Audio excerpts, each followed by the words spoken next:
오늘 마태복음 16장 1절로 4절에 있는 말씀을 가지고 표적을 구하는 세대라는 제목으로 말씀을 전합니다. 우리 다 같이 한번 인사할게요. 옆 사람 같이 하시고 앞뒤 사람 같이 하실 때 지난 한 주간 동안 평안하십니까? 인사합니다. 지난 한 주간 동안 평안하십니까?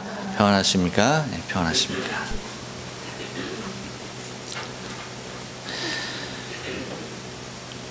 미국 역대 복권 사상 최대 당첨금이 나왔죠. 15억 8,600만 달러. 여러분들이 놀라지 못하는 모습을 보니까 이게 얼마가 되는지 잘 모르시는 것 같아서 못 놀라는 것 같아요. 한국 돈으로 따지면 얼마냐면 1조 9,300억 원이 됩니다. 그래도 놀라지 않는 것은 여러분 일본에 오래 사셨다는 얘기죠. 건사 당신 것이 아니라고 관심이 없으시다. 내 것이었으면 관심이 있는 거예요? 그래요.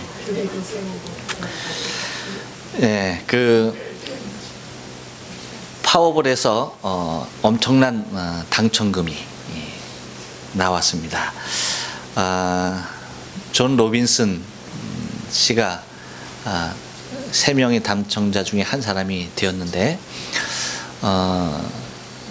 이분의 기록을 조금 보니까 11조를 열심히 매달 11조를 하는 사람이고 그리고 또 이제 이 당첨금을 가지고 병원에 기부도 하고 교회에 기부하고 또 딸이 대학 다니면서 대출받았던 빚도 갚는다라고 그렇게 말을 해요.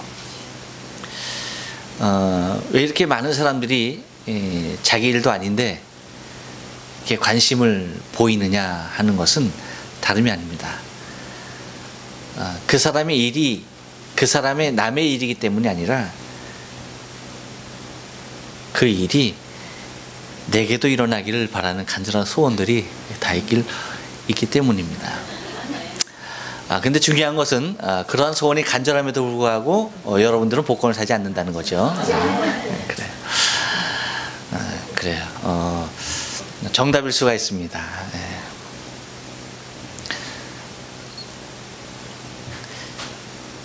TV에서 보는 그 마술의 세계를 우리가 좀 가끔 보게 되어져요.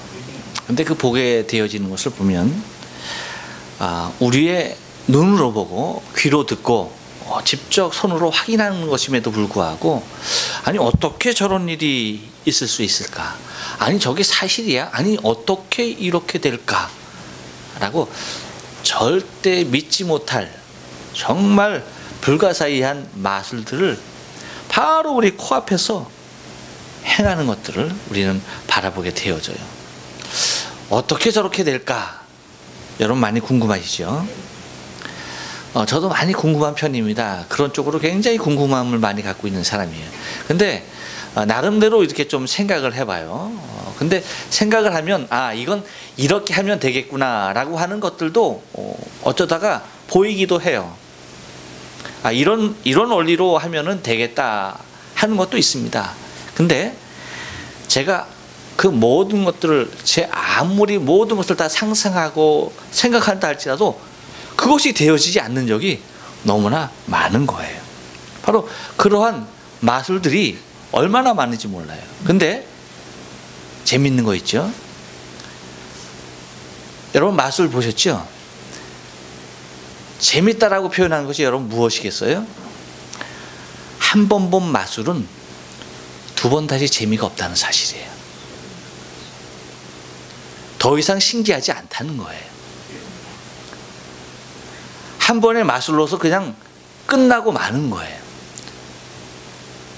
그 이상의 마술이 기대가 되어지고 또 다른 마술이 없을까라고 하는 생각 가운데 있게 되더란 얘기죠. 아무리 신기한 마술이라도 그 이상의 것을 요구하게 되더라는 것입니다. 오늘 본문을 통해서 여러분 바리새인과 사두개인들이 예수님 앞에 나와서 예수님에게 하늘로부터 오는 기적 보기를 청하고 있습니다. 근데 주님은 그들의 그 청 가운데 단호하게 말씀하시죠. 뭐라고 말씀하십니까? 요나의 표적밖에는 너희에게 보여줄 것이 없다 라고 한마디로 딱 잘라버립니다. 물론 그것은 가장 확실한 표적을 예수님께서 증거해 주신 것이죠. 그런데 왜 이토록 이 세대가 수없이 많은 사람들이 이러한 표적을 구하고 있을까라고 하는 거예요. 왜 오늘 본문에 등장하는 바리새인과 서기관, 이 사람들이 왜 예수께 표적을 구하고 있는가라고 하는 거죠. 여러분, 먼저 재미난 사실은 우리가 잘 아는 대로 사두개인과 바리새인들은 서로 하나가 될 수 없는 사람들입니다. 어떤 면에서요? 먼저 교리적인 면에서 전혀 달라요. 사두개인들은 영의 세계를 믿지 않아요. 내세를 믿지 않아요. 천사도 믿지 않아요. 그래서 죽으면은 모든 것이 끝이라고 하는 현실주의자들이 사두개인들입니다. 근데 바리새인들은 어때요? 성경에 나와 있는 그대로를 믿는 거예요. 내세도 믿고요, 천사도 믿고요, 모든 것을 다 믿어요. 그러니까 서로는 하나가 될 수 없는 사람들임에도 불구하고 함께 나와서 예수께 무엇을 구하는 겁니까? 표적을 구하고 있어요. 또 여러분, 사두개인들은 어떤 사람들이냐면 이 땅의 것이 다기 때문에, 내세에 대한 소망이 없는 사람들이기 때문에 이 땅에서 잘 살면 되는 거예요. 그래서 그들은 로마 권력에 합하여서 권세를 갖고, 그러니까 우리가 일제시대로 말하면 친일파나 똑같은 거예요. 부귀를 누리고 권세를 누리는 사람들이에요. 그런데 바리새인들은 어떤 사람들입니까? 회당에서 가난한 백성들의 편에 서서 로마를 어떻게 해서든지 이 힘의 세력 로마를 물러쳐내고 메시아를 통한 이스라엘의 온전한 국가를 건설하기를 원하는 그러한 꿈을 꾸고 있는 사람들입니다. 그러니까 정치적인 모습으로도 결코 하나가 될 수 없는 그러한 세력입니다. 그런데 그들은 지금 의기투합해서 예수 앞에 나와서 하늘의 표적을 구하고 있는 것입니다. 여러분, 이 시대는 어떨까 한번 생각을 해봐요. 정말 나는 표적을 구하지 않는 사람일까 생각을 해봐요. 물론 여러분, 표적과 이적, 기적이라고 하는 것은 조금 다른 의미를 지니죠. 표적은 뭐예요? 지금 서기관과 바리새인들이 구하는 표적은 뭡니까? 다른 것이 아니에요. 당신이 메시아인 증거, 그리스도인 증거를 보이라는 얘기죠. 이적과 기적은 뭐예요? 사람의 생각, 이성을 초월해서 할 수 없는, 사람이 할 수 없는 그 무엇인가의 사건이 일어나는 것에 대한, 일어나는 사실을 지칭할 때 이적 또는 기적이라고 얘기해요. 그러니까 이 바리새인과 서기관들이 구하고 있는 것은 어쩌면 직접적인 이러한 지금 행하고 있는 이러한 기적들이 아니라 당신이 진정한 메시아냐, 그것을 우리에게 보이라는 것입니다. 그러니까 하늘로서 오는 표적을 보이라라고 하는 것이 네가 정말 하나님의 아들로서 메시아로서 이 땅에 온 것에 대한 증거를 우리에게 보이라라고 얘기하는 것입니다. 그래서 주님께서 뭐라고 말씀하십니까? 표적은 요나의 표적 하나밖에 없다라고 말씀하시는 것이 당신이 죽고 사흘 만에 다시 살아나야 될 것에 대한 분명 그것이, 그분이 곧 메시아 그리스도 당신임에 대하여 선언하고 있는 것을 바라볼 수가 있습니다. 그렇다 한다면 여러분, 왜 표적을 구하는 세대가 되었을까? 우리는 예수를 믿는다라고 하지만 어쩌면 사두개인과 바리새인 같은 그러한 의심이 우리에게 있을 수가 있어요. 정말 그분이, 정말 예수가 날 구원하신 분인가? 정말 예수를 믿으면 구원될 수 있을까? 이러한 의심 가운데 사로잡힌 사람들이 얼마나 많은지 몰라요. 그래서 정말 예수가 인류의 구세주로 오셨다라고 하는 확실한 표적이 내게 있기를 원하는 그런 간절한 소원들을 가진 사람들이 얼마나 많은지 모른다는 것이요. 그렇다면 왜 표적을 구하는 세대가 되었을까? 오늘 본문을 통해서 좀 우리가 생각하면서 은혜를 좀 나누길 원해요. 한번 따라서 합니다. 믿음이 없기 때문입니다. 1절 말씀 보니까 이렇게 얘기해요. 바리새인과 사두개인들이 와서 예수를 시험하여 하늘로부터 오는 표적을 청하니라고 얘기합니다. 예수가 그들이 기다리고 있는 메시아, 곧 그리스도라는 확신이 결코 없는 거예요. 소문은 들었습니다. 수없이 많은 기적을 행한다는 소문을 듣고 아마 그들은 이렇게 예수 앞에 하늘의 표적을 구할 정도면은 예수님께서 행하는 기적, 이적들은 봤다 못 봤다? 본 거예요. 다 본 겁니다. 보고서도 무엇을 구하느냐? 하늘의 표적을 구하는 거예요. 다시 말하면 소문도 들었고 그 소문에 의해서 내가 직접 와서 내 눈으로도 보았다. 그런데 뭐 하겠다는 얘기입니다. 믿을 수는 없다는 얘기예요. 곧 정작 그들의 굳어진 마음의 의도는 어떤 일에도 믿지 않겠다라고 하는 전제가 깔려 있습니다. 그래서 마태는 오늘 본문 1절에서 이렇게 표현하고 있어요. 바리새인과 사두개인들이 와서 예수를 시험하였다라는 표현을 쓰고 있는 것을 바라보게 됩니다. 곧 작정하고 시험하려는 의도이지 믿겠다는 뜻으로 하늘로부터 오는 표적을 구한 것이 결코 아니었다는 것입니다.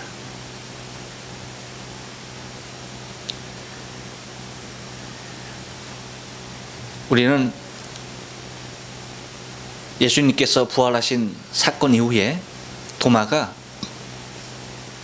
내가 예수를 부활하신 예수님 그 손에 못자국에 내 손을 넣어보지 아니하고 그 창자국에 내 손을 넣어보지 아니하면 내가 믿을 수 없겠다라고 설레설레합니다. 그랬을 때 부활하신 주님은 그 도마에게 나타납니다. 그 도마에게 나타나서 주님께서 하시는 말이 이렇게 말합니다. 도마에게 이르시되, 요한복음 20장 27절입니다. 내 손가락을 이리 내밀어서 내 손을 보고 내 손을 내밀어 내 옆구리에 넣어보라. 그리하여 믿음 없는 자가 되지 말고 믿는 자가 되라 라고 말씀하십니다. 그랬을 때 도마가 땅을 치면서 고백하죠. 나의 주님이시오 나의 하나님이십니다 라고 고백을 합니다. 그때 예수님께서 한마디 더 하십니다. 예수께서 이르시되 너는 나를 본 거로 믿느냐? 보지 않고 믿는 자들은 복되도다 라고 말합니다. 여러분, 우리가 구해야 할 것은 하늘로부터 오는 표적이 아니에요. 잘 들으셔야 합니다. 우리가 정말로 예수 앞에 간구해야 할 것은 하늘로 오는 표적이 아니에요. 내 마음으로부터 오는 믿음입니다. 믿음을 구해야 하는 것이지 표적을 구하는 것이 아니에요. 그래서 로마서 10장 10절에는 이렇게 얘기하죠. 사람이 마음으로 믿어 의에 이르고 입으로 시인하여 구원에 이르느니라 라고 표현하고 있습니다.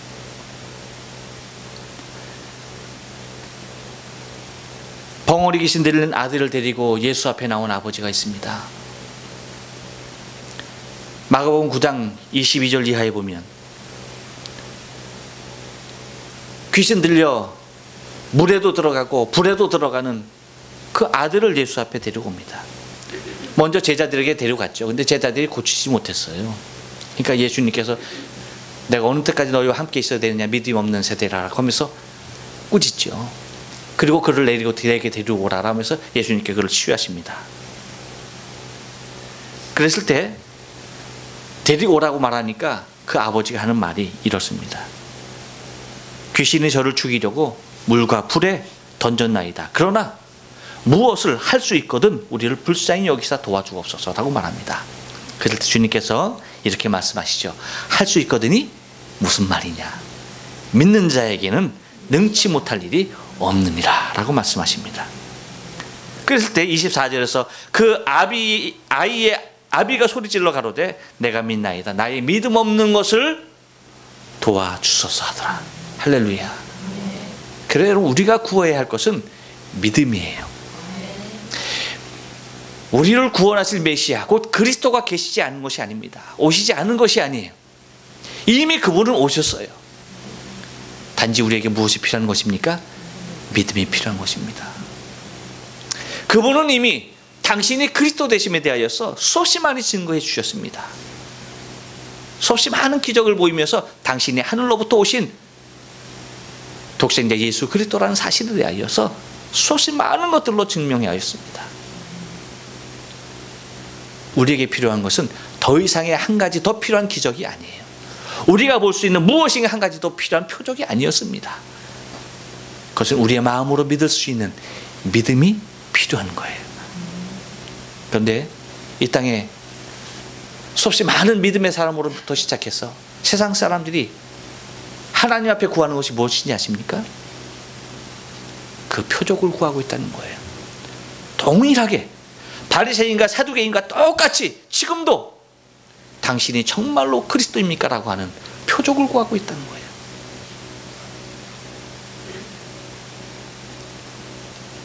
우리는 믿음을 구해야 돼요. 예수님께서 그리스도 되심에 대한 온전한 믿음이 내 안에 있기를 소원하는 간절함이 우리에게 있어야 할 줄로 믿습니다. 곧 바리새인과 사두개인들은 자신들의 가치에 의하여서 믿겠다라는 표명을 하고 있는 것입니다. 여러분, 우리의 가치요? 우리의 눈으로 보는 것이요? 그거 사실 아닌 것이 너무나 많습니다. 그것이 기준이 될 수 없어요. 만약에 우리가 갖고 있는 가치, 우리 눈으로 보는 판단하는 그것들이 우리의 구원의 기준이 된다면 그리스도께서, 하나님께서 육신의 몸을 입고 이 땅에 오실 이유가 없으셨습니다. 우리의 가치, 우리의 판단이 구원의 기준이 될 수 없기에 하나님은 독생자 그리스도를 이 땅에 보내셔야 했던 것입니다. 곧 저와 여러분의 구원을 위하여서 보내셔야 했던 것이죠. 곧 표적을 이 시대가 왜 구하느냐? 그것은 믿음이 없기 때문입니다. 여러분, 우리는 그 무엇보다도 구해야 할 것, 오직 하나님 앞에 나의 부족한 믿음을 주님 충만하게 채워 주옵소서. 수시로 그 기도를 하면서 우리의 연약함을 고백하면서 주께서 부으시는, 성령을 통하여 부으시는 고백이 내가 믿습니다 라고 하는 그 고백을 통하여서 주 앞에 더욱더 가까이 가는 우리의 신앙의 삶이 되어야 할 줄로 믿습니다. 왜 표적을 구하는 세대가 되었습니까? 한 번 더 따라서 합니다. 시대의 표적을 분별할 수 없기 때문입니다. 3절 하반절 말씀 보니까 이렇게 얘기해요. 시대의 표적은 분별할 수 없느냐라고 말합니다. 무슨 얘기냐면 예수님께서 그들의 삶 가운데 흔히 날씨를 알아보는 그러한 재능이 그들에게 있었어요. 왜입니까? 이스라엘 백성들은 대부분이 목축업을 하거나 또한 고기잡이를 하는 어부가 대부분의 사람들이었습니다. 그러니까 이 기상에 대하여서 굉장히 민감했어요. 왜? 목축을 하는 일이나 고기를 잡는 일이 이 날씨와 매우 밀접한 관계가 있어요. 날씨가 안 좋으면 고기 잡으러 갑니까? 못 잡습니까? 못 가요. 그러니까 그 다음날 일어나야 할 이 날이 어떨지에 대하여서 그 전날 저녁에 하늘을 보면서 그들이 알아낼 수가 있었던 것에 대하여서 주님이 말씀하시는 것이 그 2절하고 3절 말씀 아닙니까? 그래서 이렇게 말씀하시죠. 예수께서 대답하여 가라사대 너희가 저녁에 하늘이 붉으면 날이 좋겠다 하고 아침에 하늘이 붉고 흐리면 오늘은 날이 굳겠다 하나니 너희가 천기를 분별할 줄 알면서 시대의 표적은 분별할 수 없느냐 라고 묻는 이유가 여기 있었습니다. 요즘도 여러분 기상청의 날씨 연구는 탁월하죠. 오늘 혹시 기상 예보 보신 분 있습니까? 저는 못 봤는데 어떻다라고 얘기합니까? 밤에 비가 온답니까? 이야, 비 올까요 안 올까요? 네, 분명히 올 겁니다. 네. 네. 물론 그거 믿는다고 해서 구원에 이르는 건 아니에요. 그렇지만 올 줄로 믿어요. 왜? 너무나 정확해요. 시간 단위별로 이렇게 기상 예보가 나오는데 정말 그렇게 맞아요. 그 시간이 되면 비가 와요. 그 시간이 되면 해가 떠요. 얼마나 정확한지 모르죠.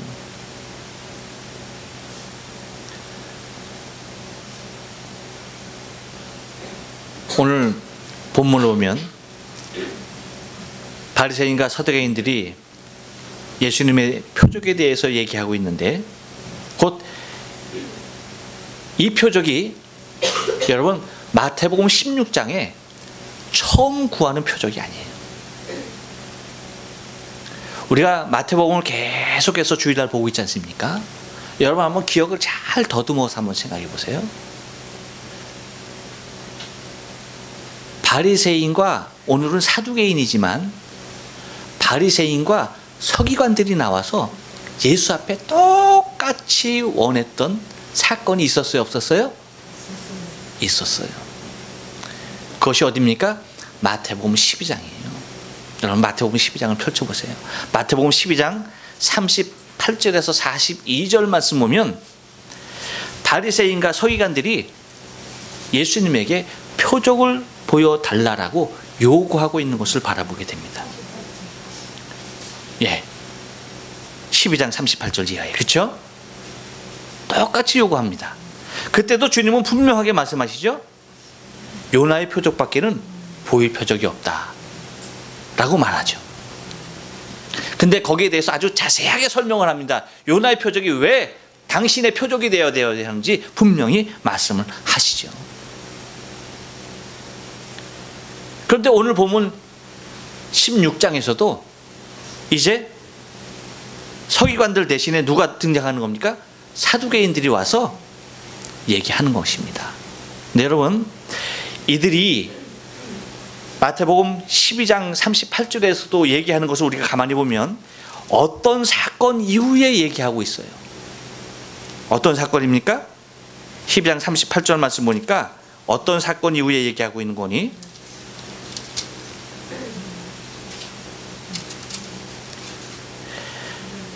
12장 22절 말씀 보면 그때에 귀신 들려 눈 멀고 벙어리 된 자를 데리고 왔거늘 예수님께서 고쳐주셨어요. 그렇죠? 고쳐주었습니다. 그리고 이 사건 이후에 바로 바리새인과 서기관이 예수 앞에 나와서 표적을 보여달라라고 얘기하는 거예요. 그런데 여러분 그 12장 사건 이후에 보면은 어떤 얘기를 하고 있는 거니? 바리새인들이 이것을 보고서 뭐라고 얘기하는 거니? 23절에서 24절에서 그렇게 말합니다. 이가 귀신의 왕 바알세불을 힘입지 않고서는 귀신을 쫓아낼 수 없다. 그러니까 예수님께서 어떤 기적을 행하여도 그는 그리스도로서 메시아로서 오셔서 하늘의 기적을 보이는 것이 아니라 뭐 하는 것이다? 귀신의 힘, 곧 귀신의 왕인 바알세불을 힘입어서 이런 일을 행한다라고 하는 거예요. 그러니까 하나님의 아들이다 아니다? 아니다. 그리스도다 아니다? 아니다. 메시아다? 아니다. 라고 아예 선을 그어놓고 말하고 있는 것이에요.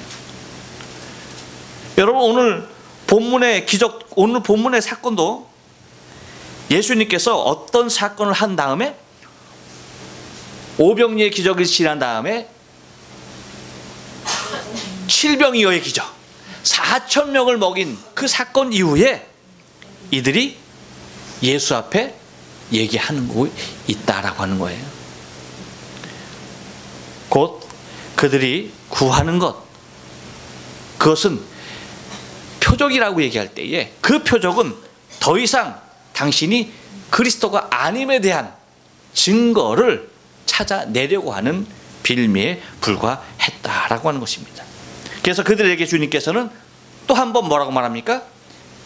이 세대가 표적을 구하지만 보여줄 표적은 요나의 표적밖에 없다라고 그렇게 말을 하고 있는 것입니다.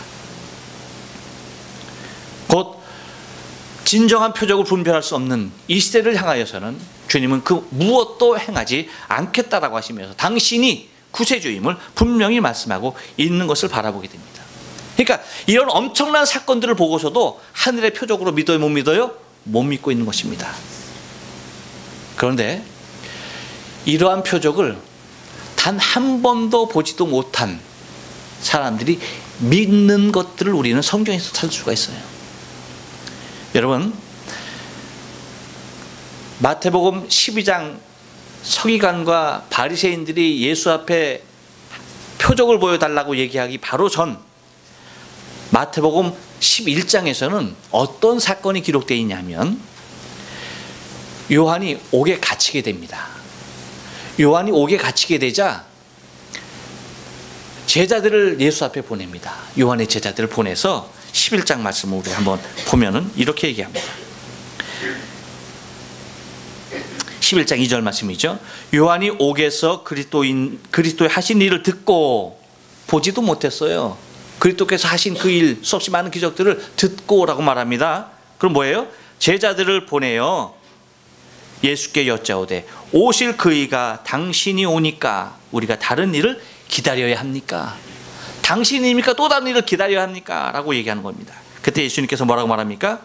예수께서 대답하여 가서 너희는 가서 듣고 보는 것을 요한에게 고하되 소경이 보며 앉은뱅이가 걸으며 문둥이가 깨끗함을 받으며 귀머거리가 들으며 죽은 자가 살아나며 가난한 자에게 복음이 전파된다 하라 라고 말합니다.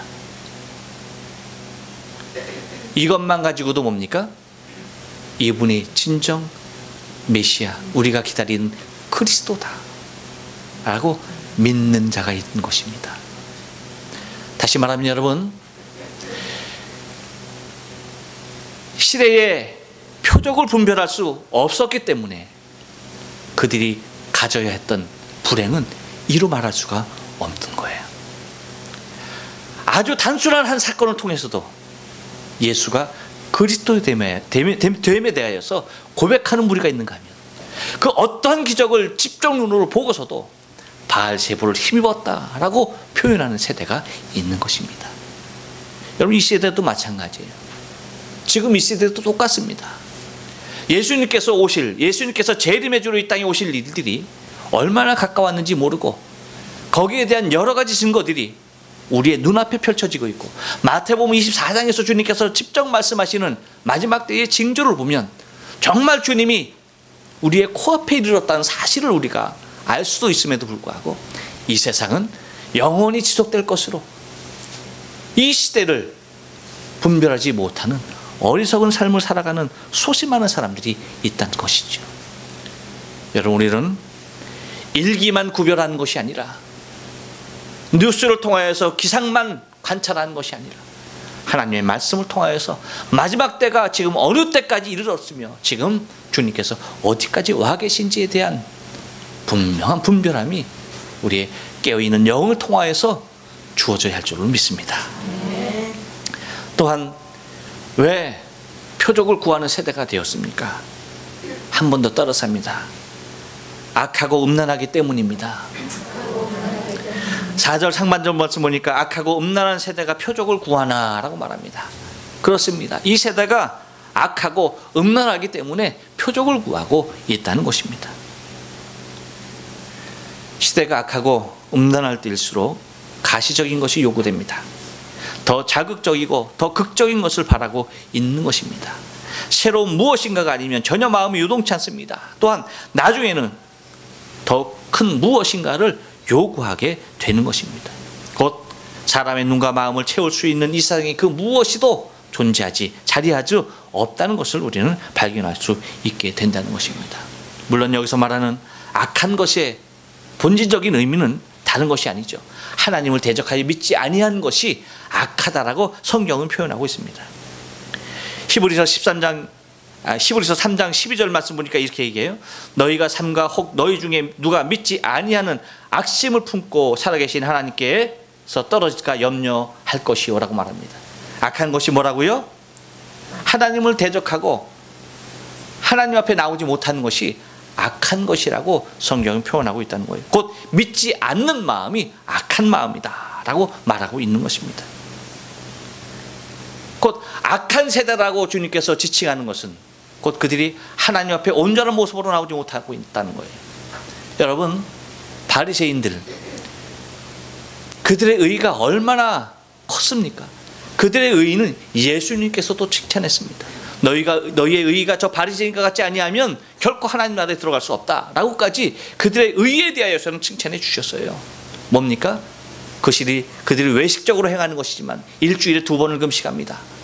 하나님의 말씀, 구약 성경을 중심으로 해서 모세오경을 중심으로 해서 그 말씀대로 살려고 얼마나 많은 노력을 했는지 몰라요. 그런데 가장 중요한 그것이 하나님 앞에 나오는 길이 아니라 사람의 율례를 따라가는 잘못된 길이었다는 것이죠.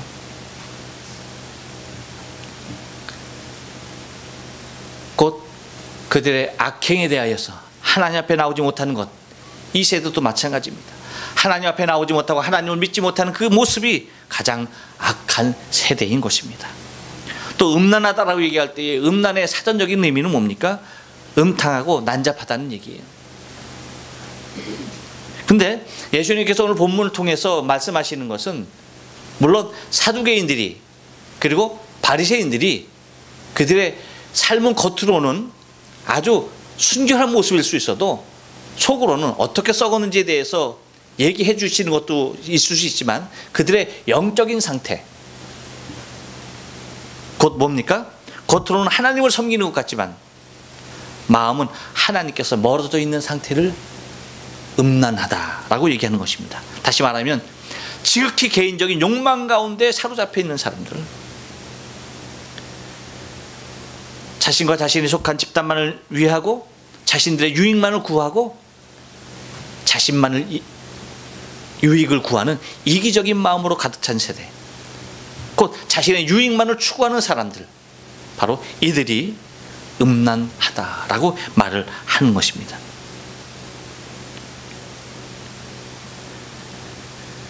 우리가 주님을 섬긴다라고 하는 것은 우리의 마음과 우리의 행실이 주를 떠나 있는 것을 얘기하는 것이 아닙니다. 행실은 주 앞에 있으면서 마음이 떠나 있으면 그것이 온전한 모습이 아니고요, 마음은 있다면서 행실이 따라주지 않는 것도 온전하지 못한 것입니다. 마음도 행실도 온전한 모습으로 오직 주님만이 나의 보화가 된다라고 고백할 수 있어야 되고요, 주 외에는 나에게 귀한 것이 없습니다라고 우리가 백이장 찬송을 통해서 아까 고백했듯이 주 예수보다 귀한 것이 내게 있을 수 없다라고 고백하는 것, 그것이 여러분 우리가 주님을 온전히 섬기는 길이 되는 것입니다. 이러한 사두개인과 바리새인들에게 예수님은 분명히 말씀하십니다. 곧 오늘 성경에서 말씀하신 대로 4절에서 음란하고 악한 세대가 표적을 구하나 요나의 표적밖에는 보여준 표적이 없느니라 하시고 저희를 떠나셨다라고 말씀하십니다. 곧 무슨 말씀입니까? 죽었다가 다시 살아나는 그 일이야말로 가장 분명한 하늘에서 온 표적이라고 하는 거예요. 다시 말하면 우리의 구원의 길이 이거 하나밖에 없다는 거예요. 우리의 모든 죄와 허물을 대신해서 죽으신 예수께서 우리의 영원한 생명을 위하여 3일 만에 다시 부활하신 것, 그것만이 유일한 표적이라는 것입니다. 어디에서 온 표적? 하늘에서 온 표적.